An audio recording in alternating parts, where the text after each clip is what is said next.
I'm with Dr. Dennis Gross, and it's all about exfoliating. What is exfoliating? What does it mean exactly? Exfoliation means that you're removing the top layer of skin. The skin is constantly regenerating, rejuvenating itself, and there's a migration, but at the end of the day, what you're going to get is a top layer of dead skin. So most people don't realize you walk around and you do have a layer of dead skin cells. Exactly, and that's why it's so important, because nature's playing a little trick on us. That's not your most flattering layer. So when you exfoliate, you're going to remove that dead, dull skin layer and bring to the surface this beautiful, radiant layer of fresh, younger skin. So it's really putting your best face forward just by exfoliating. It's something you should do daily. So give me the lay of the land. Very simple. There's two basic categories of exfoliation. It makes sense. You can remove that dull skin layer by using something mechanical to get rid of it. To actually, so physical, something that's abrasive. Abrasive, exactly, to scratch it off, to scrub it off, okay? Or you can use chemical. You can use ingredients that actually get into the skin and cause it to lift off evenly. I'm going to demonstrate something for you. Sure. Okay?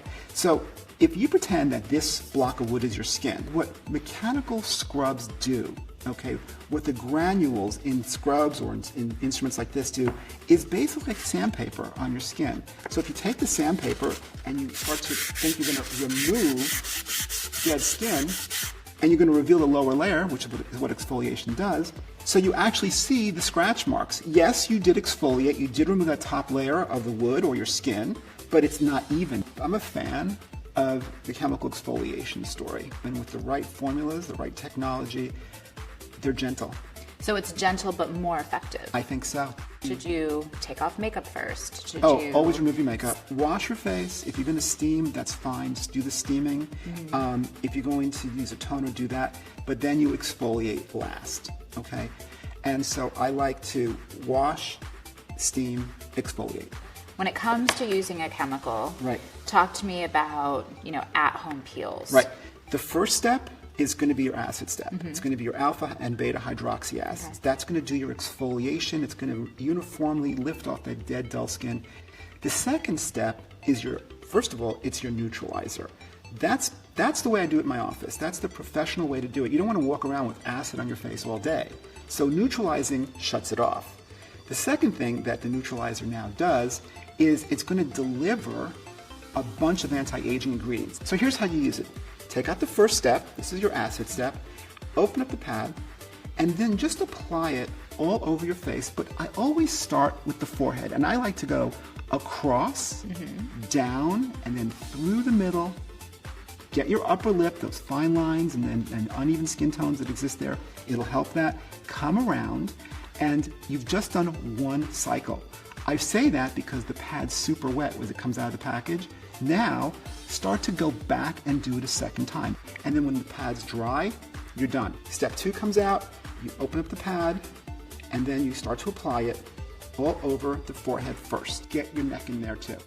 Okay, so don't forget about your neck. Don't forget the neck, the décolleté. It'll give your skin this beautiful radiance and help it look younger too. What about products? Should you be careful of what you put on?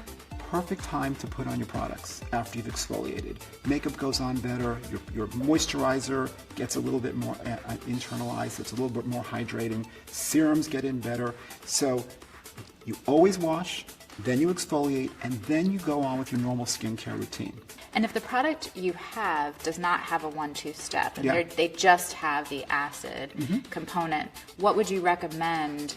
Always follow the directions on the box. Don't get fancy, don't get creative. What they say to do, that's your best chance of getting the best results.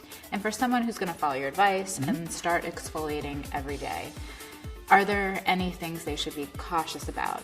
If your skin gets red, if your skin starts to feel uncomfortable, that's a red flag. I'd be careful. So dial back the exfoliation. Definitely. You don't want to be too aggressive. If you think about it, it's the largest organ, it's the external organ, but we really don't feel it. We're not aware of it.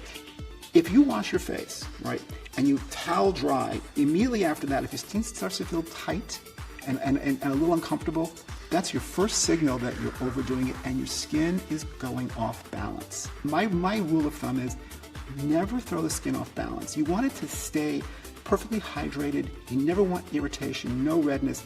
That's how you get all your ingredients to work best. That's how you get your skin to respond the best. Tons of great information as always. And thank you. Hopefully people will be exfoliating more productively, but gently. Yeah, exactly the trick.